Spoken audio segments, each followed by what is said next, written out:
Hey, besties and bosses. Happy Tuesday. How are you all doing? For those of you in the US, I hope you had a lovely Memorial Day weekend. Y'all will have to let me know.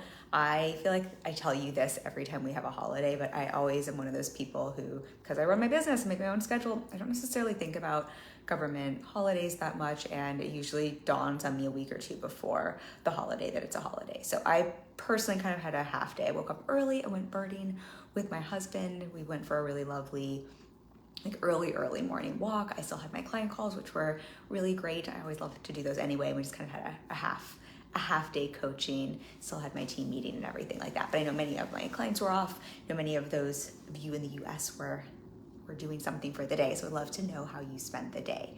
Also, before we dive into today's topic, where we are going to talk about the sneaky ways that your brain tries to sabotage your business, and I've got two really key pieces here. Hey, Julia, nice to see you.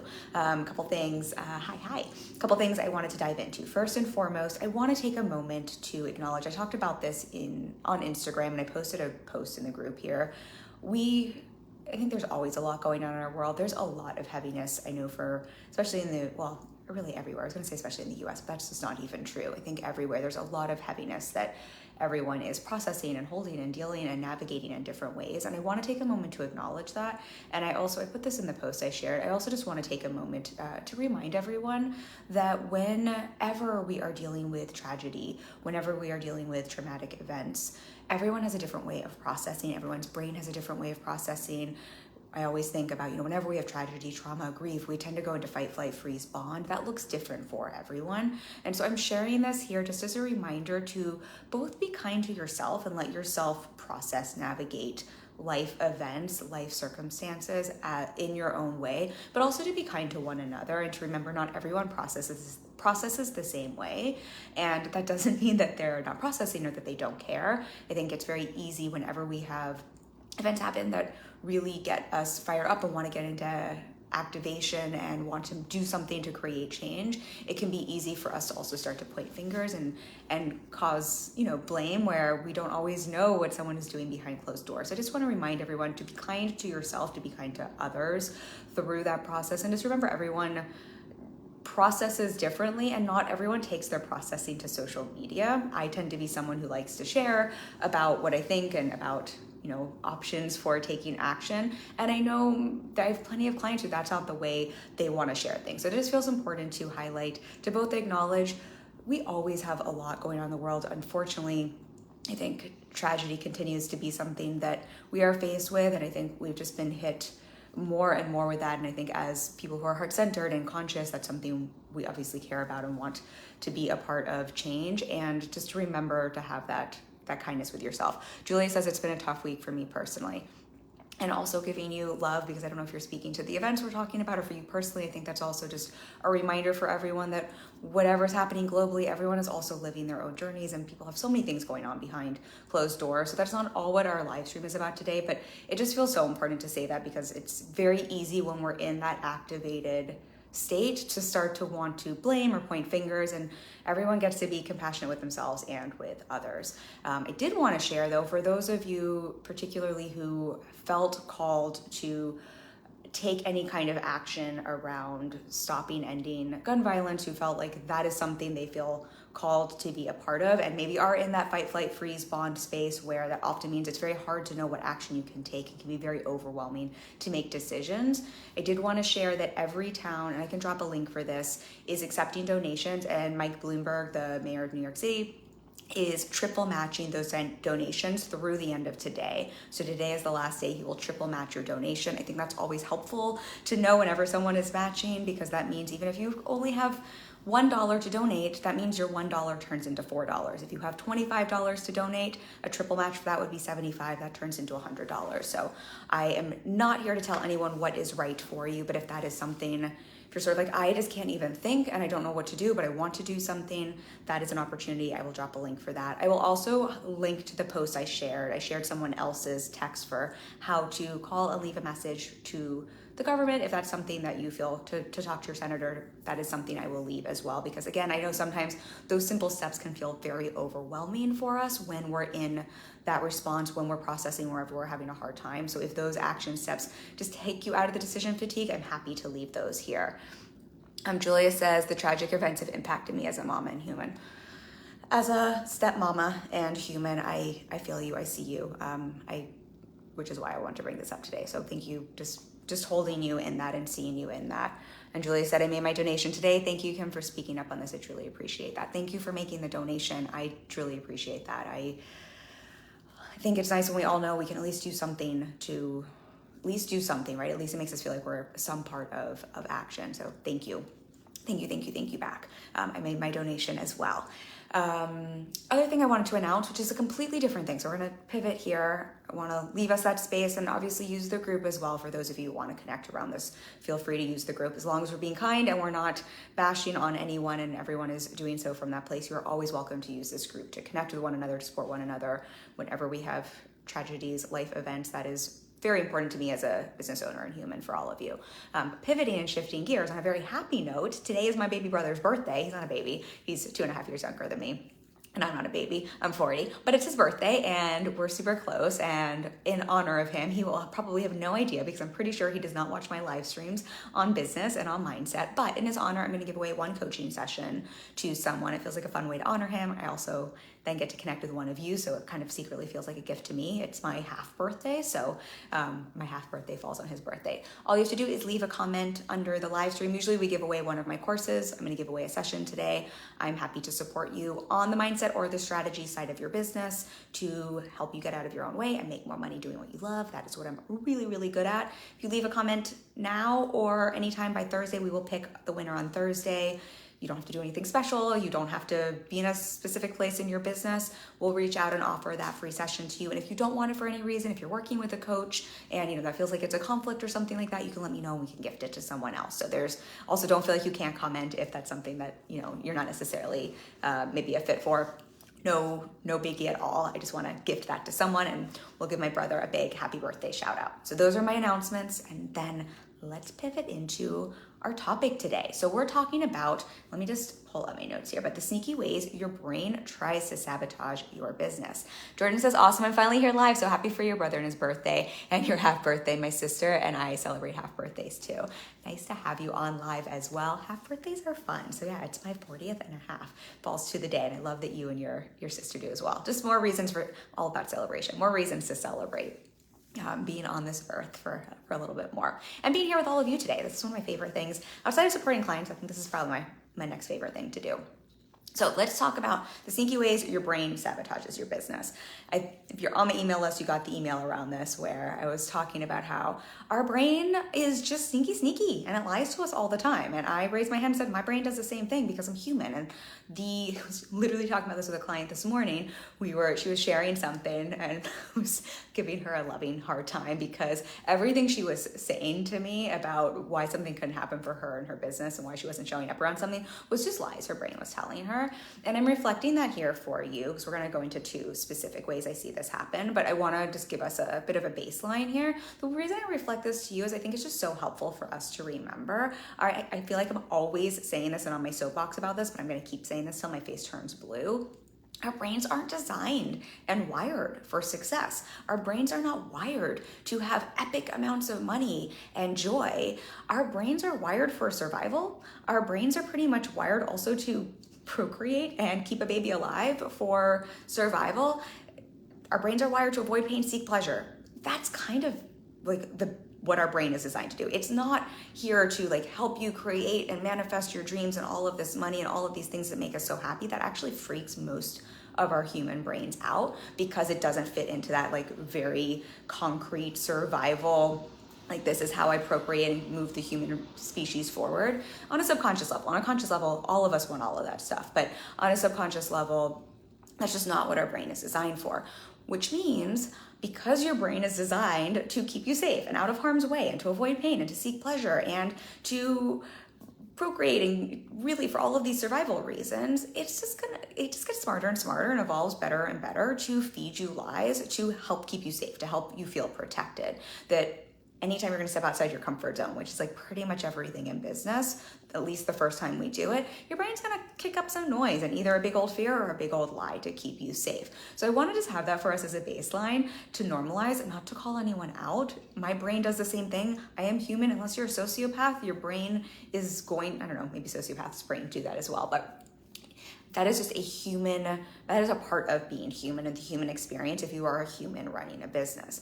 And because of this, I think it's really helpful for us to know what are some of the common ways our brains lie to us and sabotage us in business. Because when we can start to see, oh, that's a lie from my brain, that's a lie from my brain, that's maybe not even true, we can get better at catching those lies and turning the volume down on them or not listening to them.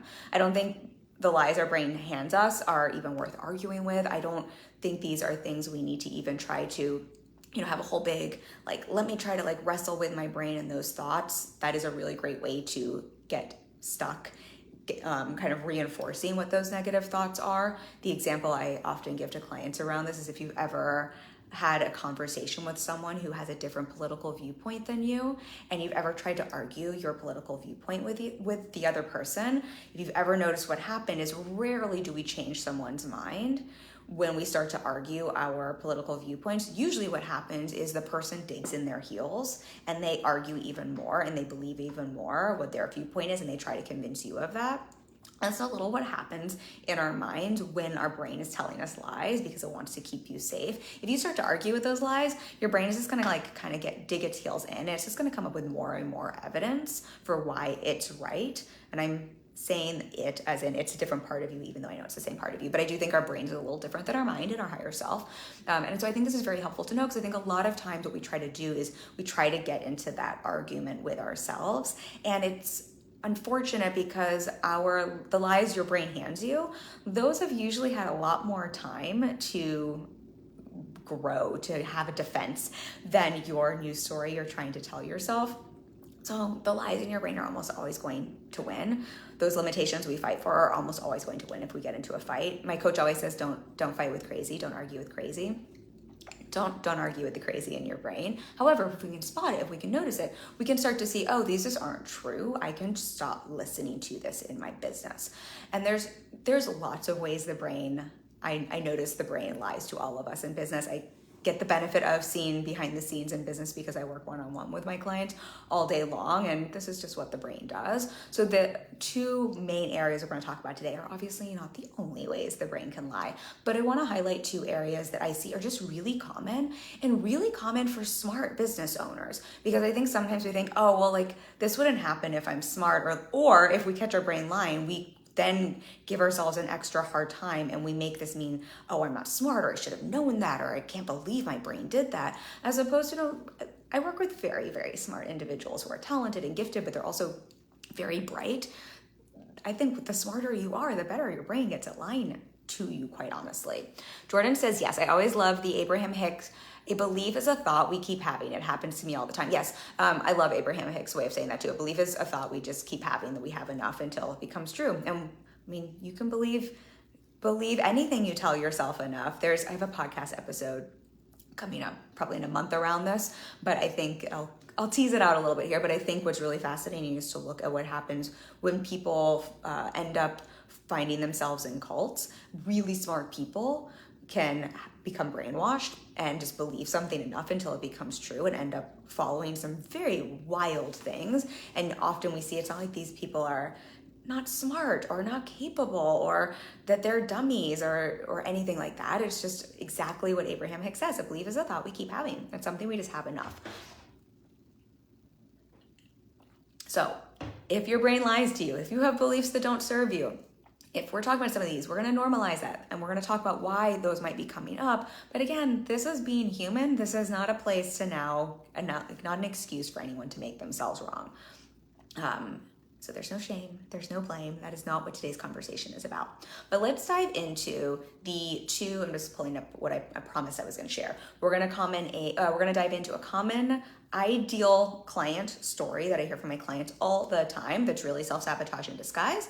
And then I'm going to share the number one objection, not sales objection, but objection I hear from my clients when it comes up to marketing and owning their work.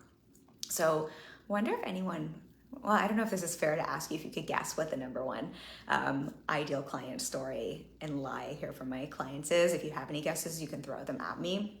But there's a couple layers to this and I'll break this down. But the biggest thing I find from my clients when they're not feeling safe in their business, when they're either maybe scared of rejection, or they're scared of being burnt out, or maybe they're not trusting themselves to hold boundaries, or maybe they're really feeling a little insecure and like an imposter and they're worried they're not going to be able to deliver the results they want their clients to achieve.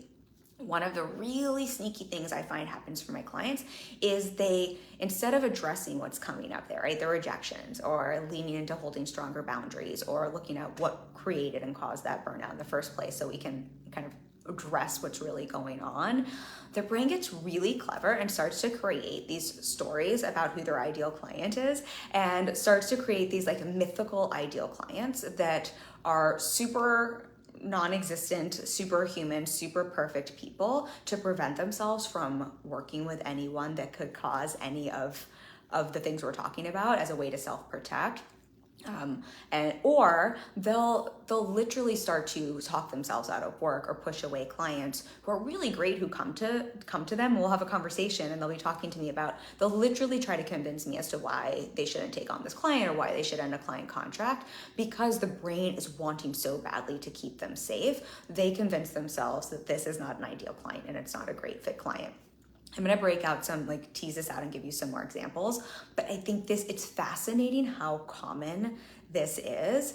And what I want you to notice is, if this is coming up, if you're hearing this and you're like, oh shoot, I might be doing that. I think it's just interesting to notice, most likely this is a form of self-protection. And so it can be really helpful to ask yourself, what are you trying to protect yourself from? What is this in service of? Because that's going to help you identify why your brain is lying to you, and really the thing that you might want to address, as opposed to this place we kind of like squirrel around to try to convince ourselves that we are addressing the issue, which really just creates more self-sabotage in business. And then we wonder why it's really challenging to book clients. It's really challenging to book clients if you create an impossibly perfect unicorn of a client, or if you're pedestaling them so much, or if you create so many barriers to entry because you need someone to like jump through 14 hoops to protect you from working with them. Julia says, I can see that, how trying to find the perfect client can be a way to sabotage their business. 1,000%. And it's sort of like doing this thing where you're like, I want to make so much money, but also like, I think dating's a great example, right? Maybe I'm sure I did this in the past. I've definitely seen friends do this, where we think, okay, I really want to meet my human, my person, but we like create this checklist of like who this person needs to be, how this person needs to behave, how the dating experience needs to be. We try to protect ourselves from getting hurt, because dating can be very vulnerable. And it's sort of like, if someone doesn't fit all of these things, we're not even going to bother going on a date with them. I don't know if anyone, I used to have a friend who would do this, who would like Google stalk people, and then she would tell me all the reasons why she shouldn't even bother going on the date and would want to cancel a date before even showing up for it.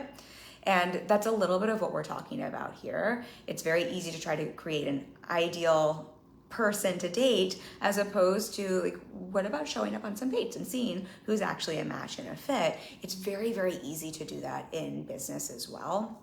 And that same kind of idea. And I think when we think about, ideal client stuff can get very, very funky very fast, and I think can be very confusing. I think there's many, this is not necessarily today's conversation, but I think there's many ways the whole ideal client conversation thing is just creates sabotage and confusion in business. But the way I think about it, and that I reflect to my clients, that's a lot easier, is this a person who has a problem you can solve? If they have a problem you can solve, then they're a fit for your business. Now you can have some values and some personality qualifications, of course, I definitely do, like when I think about fit for clients, but I think sometimes we can get so heady and we can create all of these like random qualities and all of these metrics and things that make it very heady, and it's more about self-protection, or it's more about a way to like try to create the most perfect situation where you can't get rejected, as opposed to seeing that if those things are coming up, we want to address those issues differently. Your ideal client and what it is you're putting in your messaging or how you're putting yourself out there is not the way to solve, for example, wanting to hold boundaries or feeling like you're maybe over delivering in your client container, or a fear of rejection. Jordan says, recently had this come up, have a potential client that I worry I'm not qualified to take on, questioning my brain if that's true. Yes. Okay, so this is a perfect example. This is probably, I would say this is one of the more common reasons I see clients do this, right? It's this whole like imposter syndrome thing. Like, am I qualified? Do I have enough certification? I don't know if this is what's coming up for you, Jordan, but so I'm not throwing you under the bus here, but just what I've heard from other clients come up, and just like this worry of like, oh my gosh, what if this person, like I invite them in to work with me, and what if I can't deliver? What if they don't get the results? What if they're disappointed? What if they're unhappy? What if I don't have, the things I need to be able to support them? And then deciding they're not an ideal client, as opposed to really looking at, if there's some charge coming up around the question, there's a very good chance your brain is lying to you. And instead of questioning your brain and asking your brain if that's true, because your brain is just going to keep telling you what it wants to keep you safe, which is probably going to be, of course this is true. You don't have enough qualifications yet. And what I would invite to play with instead is looking at, what is this person looking for in terms of support? Is that a match for what I offer? What is the challenge? What is the pain point? What's the desire they want? What is it that they want? Is that what I do in my work? Is my work a match for this challenge, this problem? And then outside of that, is this the type of human that's a good fit that I do well working with? I know for me, like if someone came to me and let's say they had a challenge with mindset and sales, right? I wouldn't need to go into, if I was like feeling imposter syndrome, I'm gonna be like, whoa, what if I can't help them? That's not the conversation I need to have. I need to ask, well, they're asking for help for their sales process, with their sales process and with their mindset.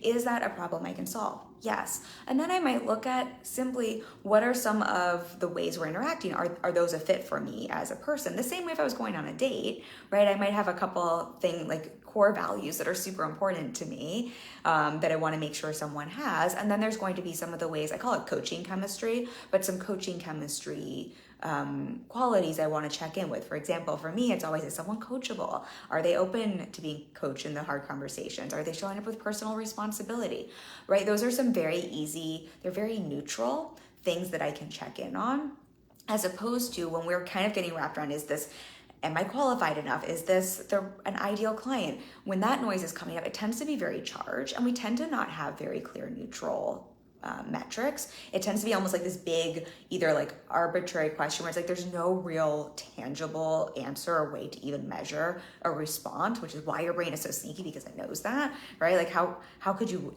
when we are like, am I qualified enough? Like there's like no necessary, like that's not an easy metric, easy neutral thing to answer, as opposed to what's the problem they have? Is that something I can support them with? Is a little bit more concrete and neutral.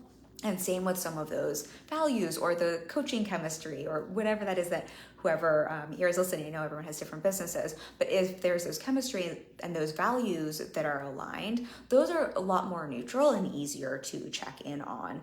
And what I would invite everyone to play with is, if you can get clear on some of those neutrals, those are great things to check in on. If you're feeling really big heaviness around the question mark and you're spinning out, or you're like kind of having to wonder if something's true or not, or like it's getting really complicated or it's feeling charged, that's when we know the brain is probably lying, and probably what you're coming up with really has nothing to do with if the person in front of you is a match or not. Jordan says that's exactly it.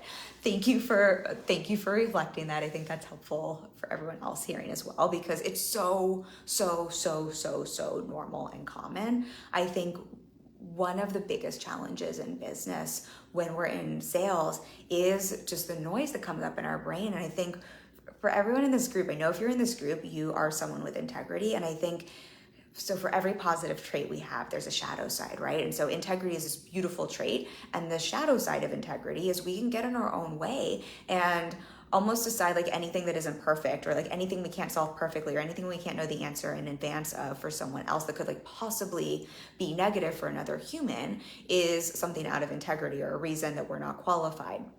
And so I think it's just kind of the shadow side of integrity, and a way the brain can use that against us as a way to try to keep us safe, because I think there can be such a fear then of being in a container where we're out of integrity, or we feel like, oh my gosh, what if I can't help them? What if I can't do something here? What if we're both super uncomfortable? And what I always like to remind clients is that discomfort is normal, but what we really want to practice instead of like trying to figure out like what's the perfect absolute situation where we're never having to worry about any of this, is more how can we start to create more safety within ourselves to see we can navigate and handle things even when they're uncomfortable.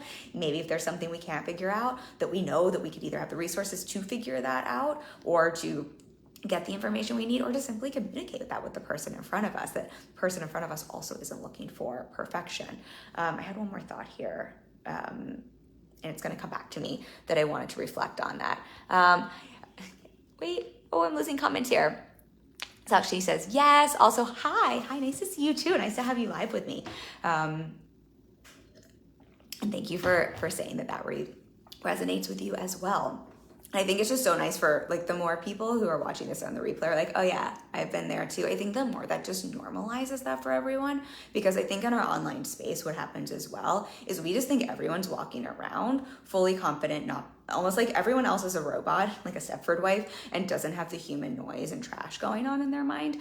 And then I think that just adds to the internal noise and trash that our brain hands us, because we think, oh, well, then I must be the imposter. I must be out of integrity, or I must be this person, because no one else is thinking that. Instead of, I think what we're seeing here is everyone's like, oh yeah, I've definitely thought that before. That's been me as well. And the more we see that, I think the more that can also normalize and help us see, oh, well, if I can see someone, that's not true for someone else, then maybe that's also not true for me.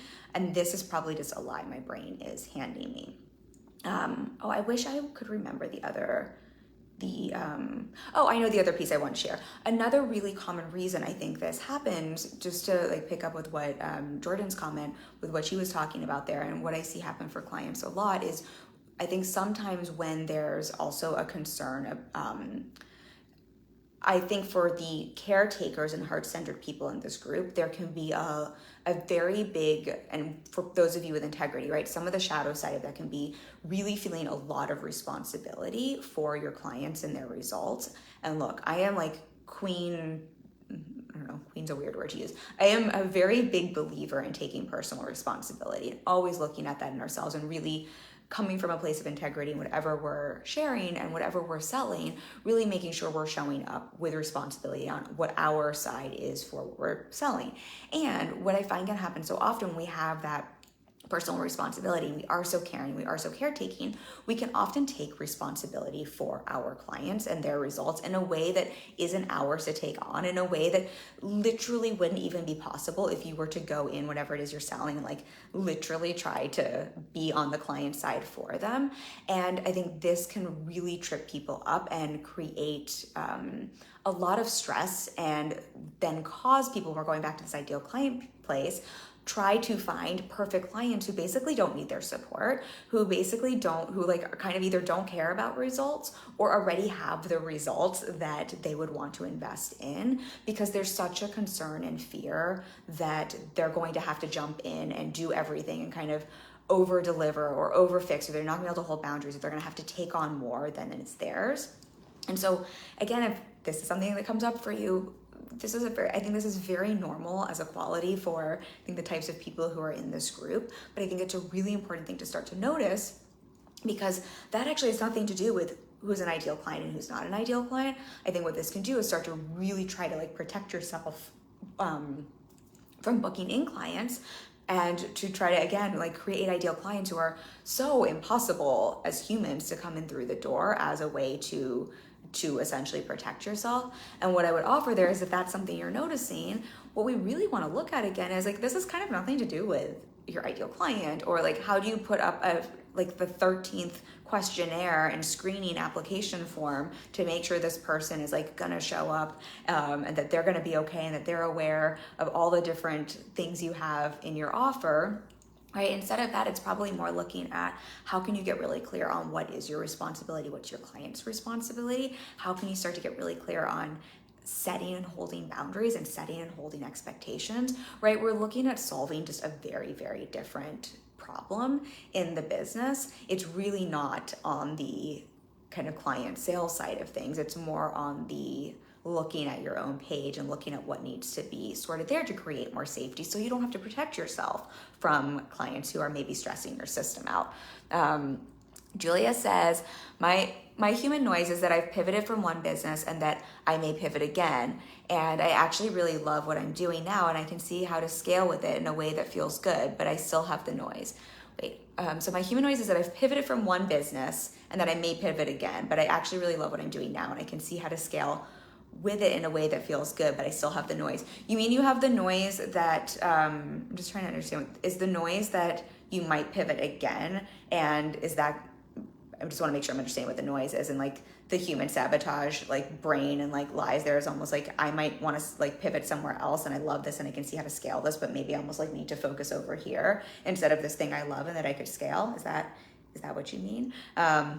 If so, I think that is, oh my goodness. I mean, like, hi, I see, like, this is probably, Julia says, I feel like I may feel like things aren't working and I should change it again. Yes. I think that's super common. Our brain hates when things feel good.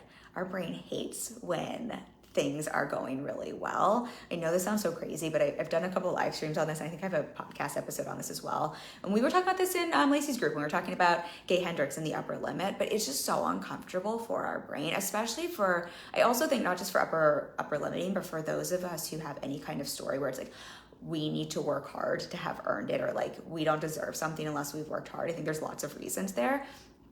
So I think that is very, very normal, where it's sort of like this can feel good, and like almost that fear that the brain is going to want to jump out somewhere else, or if there's like anything that isn't working. I mean, that's like the most normal common thing for the brain to do. As soon as something's not working, it's like, let me jump to something else instead of sitting in discomfort and working something till it works.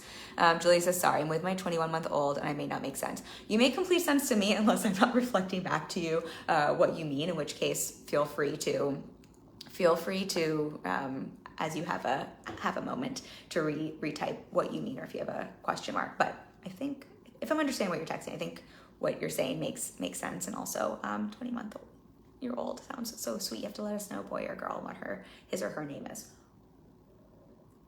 But even if I'm not completely understanding the nuance of what you mean, I think what Julia is saying here, which is really helpful for everyone to hear, is just how easy it is for our brain to be sneaky and to lie to us, and how our brain really creates so much sabotage in business when it lies to us.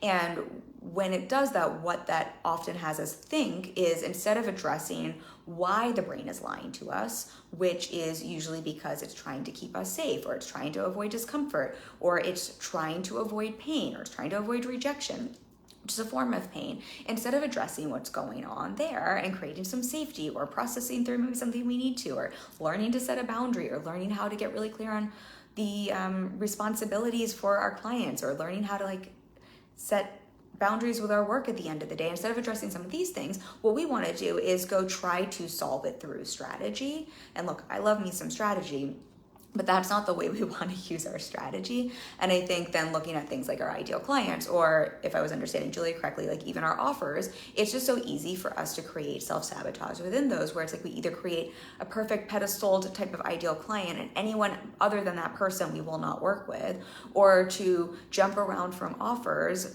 even if things are going well. Or one of the things I see is really common that I was starting to speak to a couple minutes ago is also starting to put up just so many hurdles for someone to hire you. I was talking about this with a client earlier, where we were just joking at them and like laughing a little bit, because it's just funny once you notice what your brain is doing. And I think it's important to bring some levity, where it was just sort of like there was such a fear of having a client who was going to be like overwhelming and a pain in the butt, and she wasn't trusting herself really to hold boundaries around that. And so her application process for someone to even book a call with her was just exceedingly like challenging for someone to get through. It's, I think, actually just very impressive. She was booking clients anyway. We were just talking about how like she could handle it. If someone got on the phone with her and they weren't a fit, she would be able to handle that conversation, and she didn't need to have so many barriers up to protect herself. But that's a form of self-sabotage, and that's a sneaky way the brain will lie to you, where it's like you're not gonna be able to handle clients. Clients are a pain in the butt. only this kind of person who like meets all of these marks will be okay to work with. Otherwise, they're going to be super stressful. You can't handle it. You can't trust yourself to navigate those situations. So we better make sure we put in all these barriers. But if we're putting up a lot of barriers and we're also saying we want to book clients and make money, that's a little bit of a tough position to put yourself in. So let me know if that makes sense, if that resonates. And Julie, whenever you have a second, let me know if I missed what you were saying, because I want to make sure that I did understand you there. I'm just seeing if there was anything else here that I wanted to add to this part. The other place I really see this come up, just checking on here. The other way I see this really come up is in sales copy, in our marketing and our content, and in the sales process. And I was talking about how with this kind of like the way the brain will lie to you, and if it's trying to protect you, and kind of like with the whole ideal client who's a fit for your work, instead of really simplifying that down, I see so often where clients, again, it's coming from a form of self-protection, and they won't even notice it until we're maybe looking over content or copy together. But all of their marketing is either really all speaking to who their work isn't for, and it's almost like this very defensive marketing. And like, hi, I've probably done that before in my past too, right? But it's very defensive, and it's sort of like, if you're this kind of person, or if you're this kind of person, or it's not for you, and it's very defensive. But what happens when we have very defensive content or copy is we're not really speaking to anything that someone who's going to hire you really needs to hear. We're not speaking to the people you are for. We're not speaking to the problem we solve. We're not speaking to the results we deliver. We're just speaking to all the things we want to avoid in business, which also makes it more likely that those people are going to pay attention and come through the door. Sort of like what we focus on expands. And then with this, kind of like a sub part of this, and where I notice this happen a lot, is then on the sales conversations or sales calls. I was talking about this with a client a couple weeks ago, where we were trying to unpack what was happening on some of her sales calls, and we were just noticing that she just started to talk people out of essentially hiring her, and was kind of like, but with this whole like ideal client fit thing, and I think it's part of what Jordan had brought up just in terms of the qualification piece, and she was kind of like unselling people on her offers, which I'm laughing just to bring levity, because I think it's just helpful for us to see how silly our brains can be, when the truth is this is a client who's incredibly qualified and absolutely was a match for the people who are coming on the phone. This was just, or the Zoom, I guess we do Zoom now, not phones, but this was just a silly mechanism of the brain, the way the brain was lying to her. Her brain had convinced her that that wasn't even something that was like blipping on her radar as something she was doing. She really thought that she was coming from a place of integrity, and this was true. We had to unpack it a little bit to just like notice what was going on there, which is why I want to bring it here, because again, when our brains are sneaky liars, they just get better and better and better at telling us lies, and really like we believe the lies our brain tells us, because why wouldn't we? And until we can have a light shined on that, or start to unpack that, or start to tease that out, sometimes we just don't even realize how many lies we're walking around with. And so I want to highlight some of the ways these show up, because it's not always easy to notice, because until you notice it, right, we just think all of this is truth, and like, I don't know, I think everything my brain tells me is true until I start to look at it, maybe question it, and start to step back a little bit and shine a light on it. Let's see. Yes, I love this. Thank you for saying that, Sachki. Let's see. Julia says, totally got it. Thanks. Okay, good. Thank you for reflecting that back. Sometimes the text thing is not as easy as voice to voice. So thank you for saying that. George says, so glad you told me about The Big Leap, Game Changer. It is. I love that book so much. I'm so glad you got it and read it. Everyone, I did a live inside my coach's Facebook group a couple of weeks ago, and we talked The Big Leap by Gay Hendricks came up, and I have read that book I don't know how many times, so I don't think we have talked about that recently in here. Maybe we have, but I'll drop a link to that book. I highly recommend it for anyone who wants to read it. Julia says, baby is a girl. I also have a 6-year-old son. Oh, so sweet to have one of each, and sweet ages as well. Well, congratulations to you. I love that. I'm a stepmama, so I get to have the kid experience in a slightly different way. I call myself a bonus mom, but I'm actually not a bonus mom. I'm a bonus mom. I don't have a bonus son because I only have one, but he is 11 going into middle school soon, and he has a brother and sister who are not my official stepkids, but we're actually really close with my husband's ex and her new guy. We have a very strange blended family. We all get along really, really well. So I'm actually really close with his younger brother and sister as well. I'm like, I don't know what that would make me. I'm like their pretend fake aunt. They're all, one of them is just turned 6 and one of them is about 2. So not quite the same age as Julia, but similar. But they're just very, very fun ages. I love kids. Even though I don't have my own, I love them. Okay, is there anything else I wanted to share on that? The last thing I wanted to share, okay, I'm glad I have my notes to tie this part in a bow. And then we'll talk about the other way I see the very common way I see our brain sabotage and lie to us in business, but just kind of putting a note, like a button on this part of the conversation. If you're noticing this coming up in your copy or on your calls where you're maybe talking yourself out of things, I think it's just really helpful then to look at really where maybe are you being defensive? Where are you trying to speak to who you're not for? And I think a really simple shift there can be, who are you for? What is the problem you solve? What are those values, those traits, those qualities of the people that are a really great fit for you? Not in some, like, I'm gonna make a perfect ideal client checklist, but just shifting your focus back to what you want your marketing really to be about can be very helpful. And then just checking back in with, I think just a really powerful question to play with is, what am I trying to protect myself from when you catch your brain, when you notice some of those lies, instead of, again, trying to argue with the lies, right? We're not going to try to wrestle a bear. The bear is always going to win. Instead, just what are you trying to protect yourself from? What is coming up there that doesn't feel safe for you? Or what are you trying to avoid?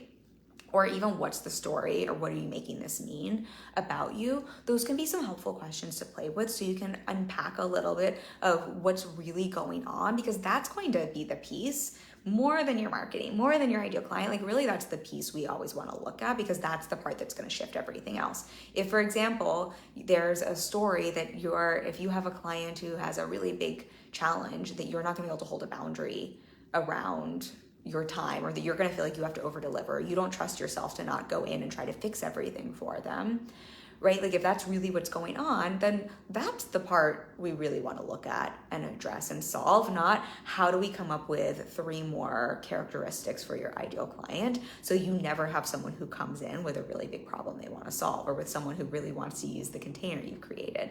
So I hope that makes sense, or we can see like what that difference is and why we'd want to really solve this other piece over here instead of like trying to solve it on the surface level. Again, not that strategy isn't important. Strategy is very, very important, but we want to make sure we're using strategy in the way that actually serves your business, not as a way to avoid solving some of the things that are going on, or as a way to avoid, or as a way to hide, or as a way to try to like do this in our business, because we want to be open and inviting for all the people who are going to pay you. Jordan says, Julie says, that's wonderful to have. Jordan says, oh yay, I didn't realize that my girls are 6, 5, and 3 playing at the neighbors now, which is why I'm here.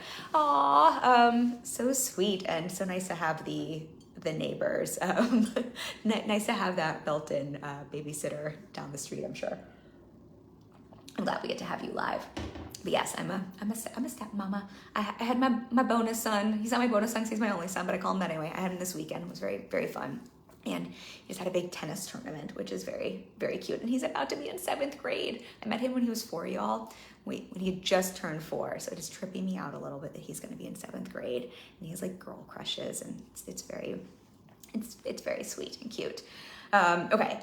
The other area here I want to talk about that I notice come up for clients, and this is, I was calling it the number one objection, not sales objection, but the number one objection I see my brain's clients kick up the most when it comes to marketing and sales. And it's just, again, a sneaky way their brain sabotages their business. And it's some of what we've been talking about here, but I want to go into it a little bit deeper. And it's actually, Jordan, you brought this up a little bit. So I think what you brought up is really related to this.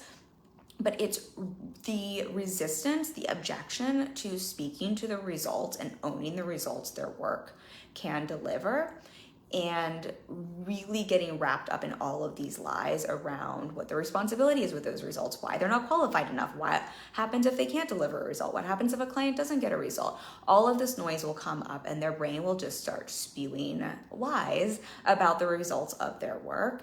And why this is so important for us to tease out and start to see where the truth in this is is understanding the results of your work, understanding what's possible for a client, understanding the results someone wants to pay for is one of the most important things we can do in our sales and marketing strategy.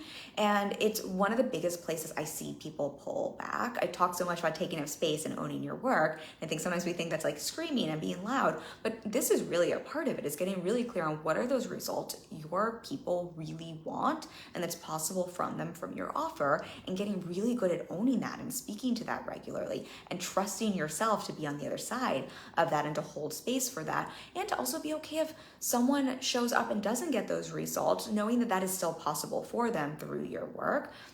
And noticing where the brain again wants to kick up lies to have you pull back or to hide in plain sight or to diminish those results. Or one of the most common things I see is deciding to like pick different results for your work and not wanting to speak to the results people really, really want to pay for and that are absolutely possible from your offer. And so if this is something you're like, I wonder if this is going on, I think it's just an interesting thing to notice and just an interesting thing to even sit and pause just from a strategy side of things and to get curious about what are your clients paying for? What do they want to pay for? And ask yourself, like, really, what are they paying for when they first come to you? Not, I think about myself with my work. I help my clients had many of my clients with me for years at this point. And so some of the things we're working on now might not be why they first came to me and why they first hired me. And so it'd be very easy for me to like want to think about like all the like fun things we get to dive into that maybe have nothing to do with business and making money, and also everything to do with business and making money, because I think everything is interconnected and things in your personal life absolutely affect your business, but not some of those things we think about like sales or marketing that they might have originally come to me for. And it'd be really easy for me to start to lie to myself, especially if I was maybe feeling insecure about my work, or if I was like, what if someone doesn't get those results? Like, is that my fault? Maybe am I a fraud? Am I an imposter? Maybe I'm not good enough. Just the noise our brain can kick up and the lies and stories it can want to tell us. It'd be very easy for me to change my whole marketing strategy and to start to change completely to what I speak to in my work and to speak to very different results. And that would be such a form of sabotage in my business, because I would stop speaking to the very things that people need to hear and understand about my work and about what's possible for them, so that we can connect, so we can work together, so we can even work on some of those other things further along in our container in that space together. And so I notice this so often with clients, and I notice how much resistance there can be to speaking to those results. And one of the things that I can see comes up for them, and one of those lies the brain will say, as opposed to like the imposter syndrome stuff we were just talking about, or kind of the qualification piece that Jordan was speaking to, I think there can be, we talked about this in a couple different ways on this live stream, I think there can be such a deep concern and lie they tell themselves about their responsibility in the container and their responsibility to either speaking to those results, or you have to tell me if any of you ever feel this, thinking that speaking to the results is yucky or icky or slimy or manipulative in some way. And what I want to offer here is just noticing how really, if you're speaking to what is possible for someone if they work with you, that's a very, very neutral thing. That's not something that's icky or yucky or manipulative. It really and simply truly is a neutral thing. For example, I'll use something outside of my business. If I were to, there's like a bar class at the gym down the street. If I was going to start taking that bar class, and one of the results they speak to is more flexibility and an increased range of motion, that's a very neutral, clear thing. Let's say they're going to say, and that would improve my health and prevent health. I'm like so bad at health terms. So like, let's say they were going to say that would improve my health and increase my flexibility and maybe help me have better posture. Let's just say those were the results, because they didn't want to speak to like weight loss or something like that. Those are very neutral things. Those are very, very neutral. They're not icky. They're not manipulative. Those are things I'm probably looking for, and those are things that are possible for me if I take the class. What they're not saying is, we guarantee if you sign up and pay us money, you're going to have better health this is going to solve all of your health issues. You're going to be perfectly flexible in every way, and your range of motion is forever going to be solved, and you're never going to have a problem with your flexibility. Your posture is going to be perfect, and you're never going to have another issue, and this is going to solve everything ever. That's not what they would be saying at all. And I think the lies the brain kicks up around this part of marketing is that it's saying this like, and I'm promising to solve all of your problems forever. There will never be a challenge. Every result for everyone is the same. I promise, promise, promise, and I guarantee this, and nothing bad is gonna happen.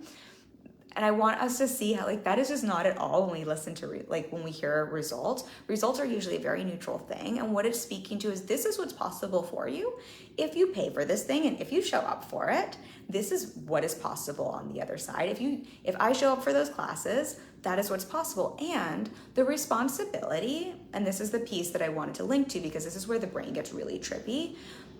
I think what I hear from so many of my clients is they then think their responsibility is to guarantee those results and to deliver results. And look, I think helping clients create results is one of my values. I think that is so important from a place of integrity. And if we use the bar class example, that bar class, if I pay them my money, they cannot guarantee me that I'm going to have more flexibility. They cannot guarantee me that all of my health issues are solved. They cannot guarantee that I'm going to show up and that I'm going to use those classes. They cannot promise me that if I show up and use those classes, I'm going to give my all and I'm actually going to follow the classes and then I'm not going to go and half-ass it, right?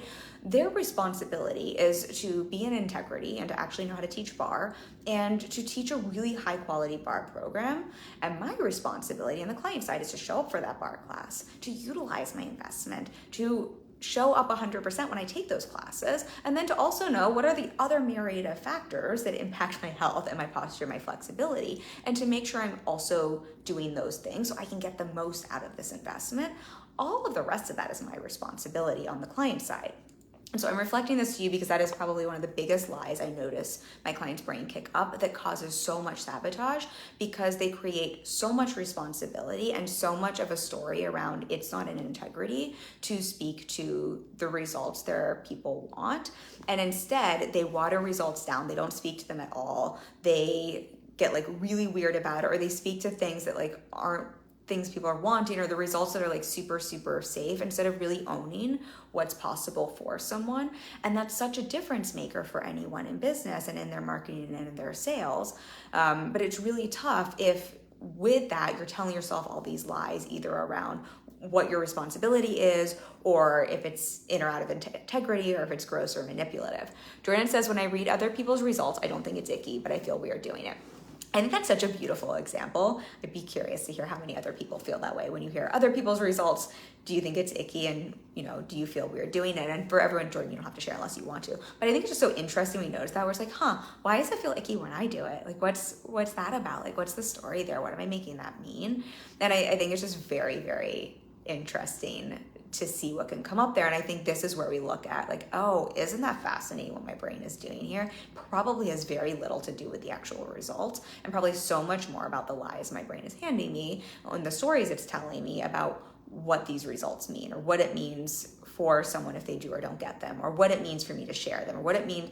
I mean, gosh, there's so many layers to this piece here. I think there can also be a lot, right, if we're owning our work, like just on the other stuff I notice for clients that can come up around this in terms of what the brain can hand them. I think there can be a lot about when we take up space too, right? If you've been raised in an environment where you've been taught to like be quiet and to be nice and to not take up too much space and to not be bold and to not be braggy and to not, it's almost like confidence, I think for many people has been taught to be a negative quality. Or if you're confident, like you can be very, very quietly confident, but you definitely not like don't let other people know you're confident. Don't let other people know you're good at what you do. Don't let other people know these things are possible if they work with you. And Jordan, I have no idea if that's the case here, but I just know that can come up for a lot of my clients. So I reflect this for everyone just to see, it's just an opportunity to notice what is coming up, what is the story there, what are you making that mean, and to see that's really the place we want to dig in and solve, because that's the work we want to do, so that you're not lying to yourself, so that you're not sabotaging your business by shrinking back, by minimizing your work, by minimizing the possibility and the results, by minimizing speaking to the very things your people want to hear. Let's just say, I don't even know if there is a bar class down the street at the gym. There's a gym down the street. I assume they have a bar class. But let's just say like what I really wanted, and if you are a fitness health coach, this probably is not the result your people are looking for, but I'm just using this as an example. Let's just say what I really wanted was to be able to do a perfect split and have super great flexibility. Let's just say like that was the thing I wanted, and that's the thing that class taught, but they thought it was icky to speak to how like 80% of students who finish that class increase their flexibility and do a split. Or like, let's say I was to become a professional dancer, like 80% of their clients go on to a professional dance career. Whatever the thing is that people might want, with my very random example that I'm giving here, if they didn't speak to that because they were worried about it being icky or for all the reasons we're talking about, think of what a disservice that would be if the very thing I'm Googling and searching for is like the one place that's going to be able to help me do that. It's such a disservice to me on my, like on the client potential buying side, because then I'm missing hearing the very thing I need to know to be able to move forward with something that can help me get what I want. Let's see here. Jordan says, yes. What will my in-laws and family think when they see it? The ants literally, that's like literally what goes through my head. Didn't type it right. That's what goes through my head. It's the people I know and I'm close to, not the random people. Jordan, I think this is the most common thing. I literally had a call 3 hours ago about this with the client. I'm gonna sound like I love my clients. I like to lovingly give them some nudges. She has been resisting posting on social media, and she has 20 reels or something like that recorded, and I made her on the phone with me post one of them. She had been resisting posting her content and her reels, even though she had created all this content, because it's exactly what you're talking about, Jordan. And I think I'm reflecting this because I think it's so helpful for everyone to hear that concern of what will my family think? What will my in-laws think? What will the people who are closest to me think? What will that person from high school who I haven't talked to in 30 years think? I think these are the very real lies and stories and question marks our brain hands us. And these are the biggest saboteurs in business. What I was saying to my client is, because she was like, I have a consistency problem, was the story she was telling me. That was part of the lie her brain was handing her. I'm like, you don't have a consistency problem, and you also don't have a content problem. You have 20 reels sitting here, right? Like, that's not the problem at all. What was going on is her brain was telling her she had a content problem, a consistency problem, as a way to keep her safe, because she was terrified of, what people she knew would think about her if she posted that. And I think that's one of the most common things, and I think just to normalize for everyone, I think most people are more scared of what the people they already know will think than strangers. Something I often challenge clients is to reach out to people they already know about their work, and that I think is one of the hardest, most challenging things to do. It feels so much more easy to reach out where we're anonymous, or where we don't have that, relationship where we might have to see someone again, or we don't have that history and all the different stories and what we can make that mean. So I think that's very, very, very, very, very normal. I think it's one of the most common reasons people hide in plain sight. And I think it's so helpful for us all to have this conversation, because then we can start to see, these are just more ways our brains are sneaky and lie to us and create self-sabotage, everything we were talking about at the beginning of the live stream, as a way to self-protect, as a way to keep safe, right? If we're worried about what someone close to us will think, the reason that we don't show up, the reason we don't share results, the reason we don't post the reel, the reason we don't say what we really think, the reason we don't say like, hey, I'm awesome at what I do. Do you know anyone who might be able to benefit from my services? The reason we don't do that has nothing usually then to do with strategy, or with ideal clients, or because someone doesn't know how to market, or because they suck at consistency, or because they're lazy, or whatever those things. It often has to do with, again, it's a form of self-protection. So we have to look at how to shift that and create a little safety, instead of the surface level lies our brain tells us to focus on, or to find, another strategy or another way to do it because that strategy is not working, or all the different things your brain will hand you. So Jordan, I appreciate that, because I think that's just so helpful. And if everyone watching now on the replay, you don't have to share if you don't want to, but I'd be curious who else has ever been worried about what someone, whether it's their family or coworkers or friends from high school or college, has been scared to post something online because of what someone close to them might think. I will close on this thought, but I think it's helpful for everyone to know. So I've been in business a little over 6 years. I think I share quite a fair amount of content. We post multiple times a day. I'm on video all the time. I have a podcast. My before I started my business, I had never posted anything on social media ever, except for like a few posts because I was moving with some like furniture I was selling. I was terrified to post on social media for exactly the reason, Jordan, you're talking about. I had so many stories and so many lies in my brain, so many fears and stories around like, what would people think? And so I reflect that to everyone again, just to normalize this is what the brain does. And my stories were very much linked to trauma. Like they were very much linked to self-protection and things that in my system felt really, like it viscerally felt unsafe to be visible, which is why I love supporting clients with this, because I think sometimes that's what we were talking about at the beginning of the live stream, this is not a place now to give yourself a hard time or to be like, I can't believe my brain is doing that, or I can't believe I'm scared of what my in-laws might think, as opposed to seeing usually if our brain is trying to protect us, there's a deeper reason for that. If our brain is lying to us, if our brain is doing something for what it thinks is our own survival, our own safety, our own pleasure, our own well-being, right?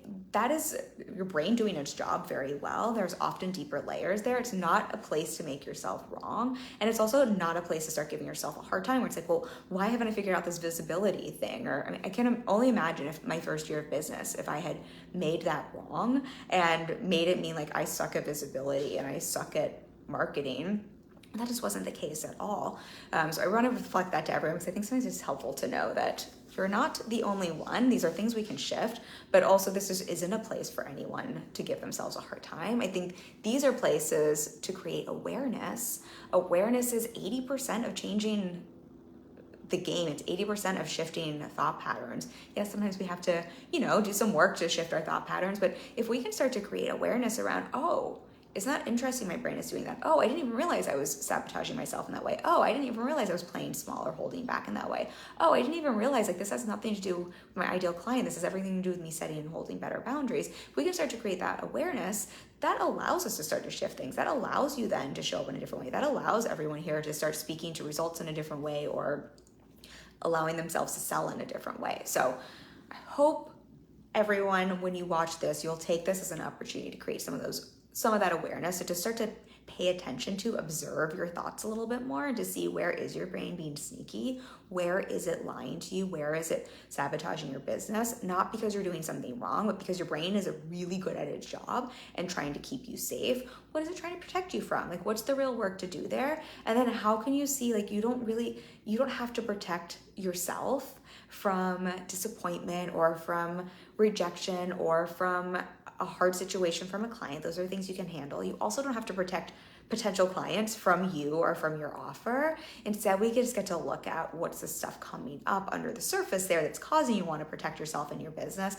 That's really going to be the work to do. So I hope that is beneficial for everyone. If you have any questions, if you're watching the replay, throw them at me. Obviously, everyone live, if you have a question as well. Reminder, if you leave a comment, we are picking one person in honor of my brother for a free one-on-one coaching session, which I don't offer those very much. So I'm very looking forward to be a gift to me as well to get to connect with one of you. We will pick those on Thursday and reach out to you. And if you don't want it, you can let me know. We'll give it to someone else.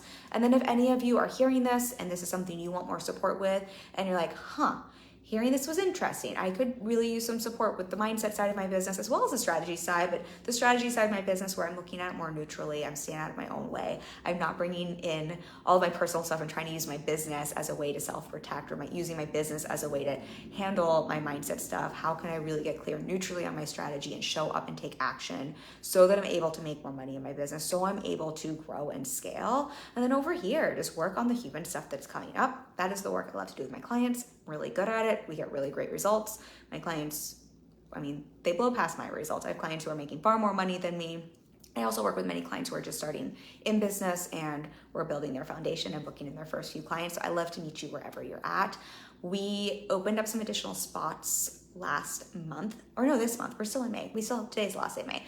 Thanks to my amazing team. Most of those have filled. We have one that is still remaining of those additional spots we have opened up. So I will drop a link if that's something you're interested in. After that, I don't know if I will have any more spots for the rest of the year. I will have spots as clients, whether or not they renew or not. That's kind of when we'll have spots and availability open up. So if that's something you're interested in, now's a really, really good time to connect with me. And to everyone else, thank you for being here. Always, I love getting to have these conversations. Thanks for bouncing back and forth with me because it makes it so much more fun. I love you all so much, and I'll be back next week with another conversation. Bye, y'all.